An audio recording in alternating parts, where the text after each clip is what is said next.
Halo, apa kabar teman-teman semua?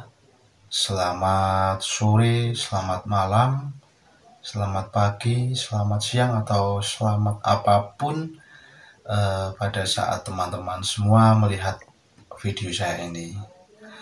Seperti biasanya, semoga teman-teman senantiasa dalam keadaan yang terbaik, senantiasa dirahmati Tuhan Yang Maha Kuasa dalam setiap aktivitasnya, dan dijauhkan dari segala macam keburukan maupun kesukaran.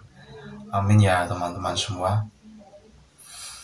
Oke, kalau di video kali ini saya bingung sebenarnya mau cerita atau mau klarifikasi atau mau menanggapi atau apa ya, saya sendiri juga bingung.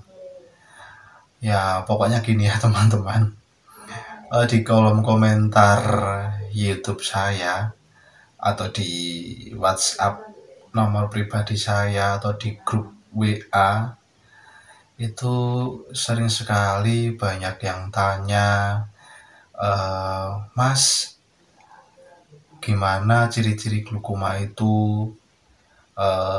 Terus ada sakit kepala enggak? Pusing apa enggak? Ngelihat pelangi enggak?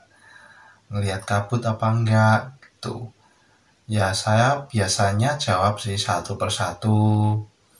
Kalau pertanyaannya seputar itu aja ya saya awal-awalnya juga jawab seperti apa yang mereka tanyakan. Tapi kalau lama-lama sampai mendetail, bahkan sampai ada yang tanya tuh, Mas, pelanginya itu lihatnya kayak ngelihat pelangi di seputaran lampu, terus di tengah-tengahnya ada bentuknya apa enggak? Terus saya juga melihat kabut, terus di balik kabut itu ada bentuknya apa enggak, Mas?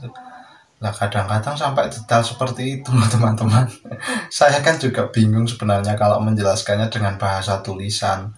Tapi mungkin kalau dengan bahasa komunikasi, dengan cara telepon atau apa, mungkin saya juga bisa mendeskripsikannya.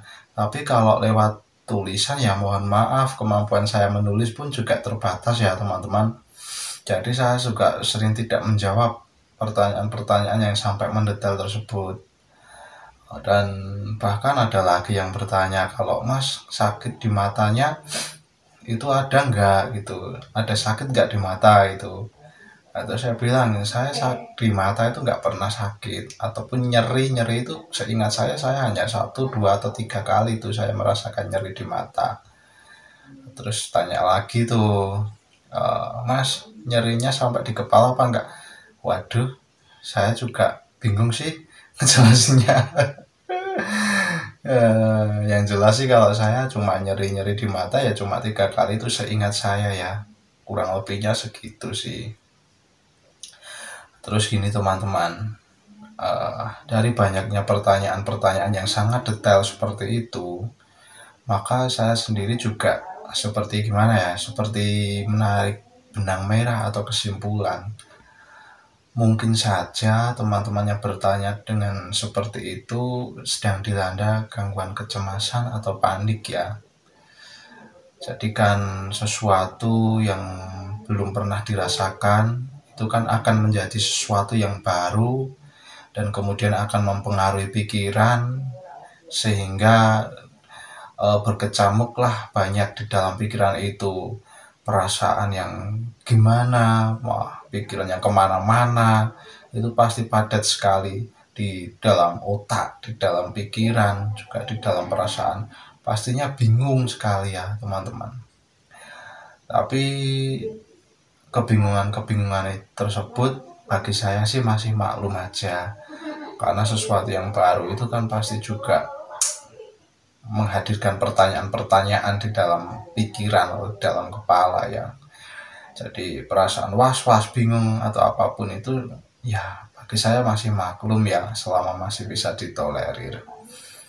Tapi juga sekarang saya katakan benang merahnya ya, ataupun kesimpulan dari pengamatan saya, daripada teman-teman itu merasa cemas, merasa was-was dan takut serta menduga-duga apa yang teman-teman alami tersebut, lebih baik kayaknya sih menurut saya teman-teman itu datang aja periksa ke dokter, minta tes mata ya. Kalau mungkin ada sesuatu di mata teman-teman mungkin bisa diketahui sejak dini, dan itu akan membuat semuanya lebih baik teman-teman. Jangan berpikir yang terlalu dalam, yang terlampau jauh juga jangan, karena apa yang terjadi pada kita belum tentu semenakutkan apa yang kita pikirkan. Ya memang banyak juga yang nyepelein, contohnya saya, udah ngelihat pelangi, udah ngelihat kabut, tapi nyepelein nggak apa-apa, paling besok diobati sembuh. Ternyata setelah periksa saya nggak sembuh, sampai sekarang penglihatan saya nggak kembali. Jadi berangkat dari situ makanya saya sering sampaikan ke teman-teman, alangkah lebih baiknya jika ada keluhan mata atau keluhan kesehatan yang lain, teman-teman segera periksa ke yang ahli. Dalam hal ini tetap saya merekomendasikan ke dokter. Dan saya masih sering mengingatkan bahwa video saya yang saya buat tidak ada sedikit pun niatan untuk membuat kecemasan atau ketakutan pada teman-teman semua. Justru tujuan saya membuat video-video ini adalah saya kepingin ya teman-teman yang menyaksikan video-video saya ini tidak mengalami apa yang saya alami. Jadi glaukoma itu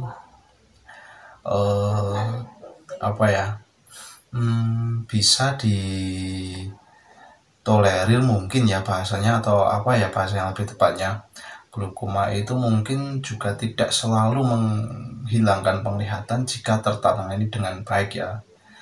Dapat tertangani dengan baik sejak dini dan kita harus rajin periksa serta ikut petunjuk-petunjuk dokter, maka kemungkinan besar glaukoma dapat dikendalikan sehingga penglihatan masih dapat diselamatkan.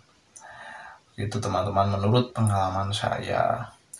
Dan tentunya saya juga nggak akan lupa untuk selalu mengingatkan jangan mendiagnosa diri sendiri berdasarkan video-video saya maupun video-video dari teman-teman yang lain yang mengalami penyakit glaukoma seperti saya. Jangan mencocok-cocokkan apa yang teman-teman alami atau rasakan dengan video-video saya maupun video-video yang lain. Bukan berarti saya tidak dapat mempertanggungjawabkan apa yang saya ceritakan di video, bukan seperti itu. Tapi saya lebih ke menjaga perasaan atau psikis dari teman-teman semua, karena keadaannya tidak sama. Ada yang punya pikiran cuek, belum tentu nih saya kayak gini. Tapi ada juga yang parnoan, terus rasanya saya pasti seperti ini, saya pasti kena glaukoma. Nah, makanya dari itu saya ingatkan, jangan sering-sering atau jangan sampai mendiagnosa diri sendiri. Lebih baik datang ke klinik kesehatan, dalam hal ini spesialis mata, dokter spesialis mata, minta periksa secara keseluruhan kesehatan mata. Oke teman-teman, kurang lebihnya mohon maaf, semoga sedikit ada manfaatnya. Dan senantiasa ditunggu like, comment, dan subscribe-nya. Jangan lupa juga share, biar kalau ada manfaatnya video ini bisa juga membawa kemanfaatan untuk teman-teman yang lain. Terima kasih dan terima kasih.